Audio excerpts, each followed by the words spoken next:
तो सुबह-सुबह मेरी दौड़ तो लग चुकी है क्योंकि आज फिर से मैं चल पड़ी हूँ घर की तरफ। तो आपको भी लेकर चलती हूँ मेरी इस छोटी-सी जर्नी पर। तो अभी हम पहुँच गए हैं विक्ट्री टनल। यहाँ से मुझे दूसरी बस लेनी होती है, तो इसलिए मैं यहाँ से वॉक इन जा रही हूँ थोड़ा-सा। तो अब मुझे बस यहाँ से मिल गई है और फाइनली हम अब मिलेंगे लक्कड़ बाज़ार बस स्टैंड में, जो कि आजकल आईजीएमसी शिफ्ट हो चुका है।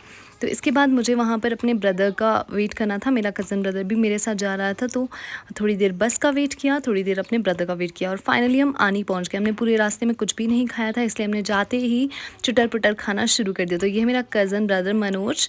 तो हम दोनों ने फिर यहाँ पर सिड्डू और चाउमीन खाया और उसके बाद मैं आपको थोड़े से नज़ारे दिखाती हूँ ओल्ड बस स्टैंड आनी के। तो ये है ओल्ड बस स्टैंड आनी। यहीं पे हम थोड़ी देर रुके थे, उसके बाद हम बड़े पापा के साथ चल पड़े घर की ओर। उससे पहले हमने थोड़ा सा सामान लिया यहाँ से और यहाँ पर बहुत ज़्यादा ठंड हो गई थी क्योंकि बारिश भी हो रही थी। मुझे नारकंडा से ज़्यादा यहाँ आनी में आकर ठंड फील हो रही थी। तो आप देख सकते हो अभी भी हल्की-हल्की बारिश हो रही है और अभी हम चल पड़े हैं घर की तरफ, यानी कि गाँव की तरफ।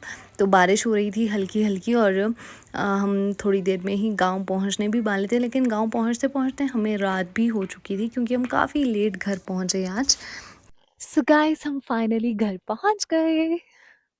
It's raining right now. तो यहाँ पर मैं फिर से लग गई थी थोड़ा-सा कंटेंट क्रिएट करने क्योंकि मुझे थोड़ी-सी क्लिपिंग चाहिए थी।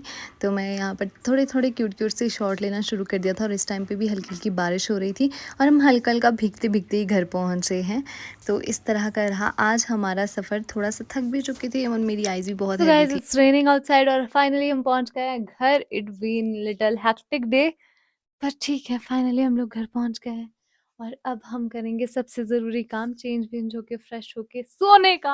हम because I am going to sleep right now. घर तो पहुंच गए लेकिन बाहर हो गई बहुत ज्यादा ठंड क्योंकि इट्स रेनिंग आउटसाइड।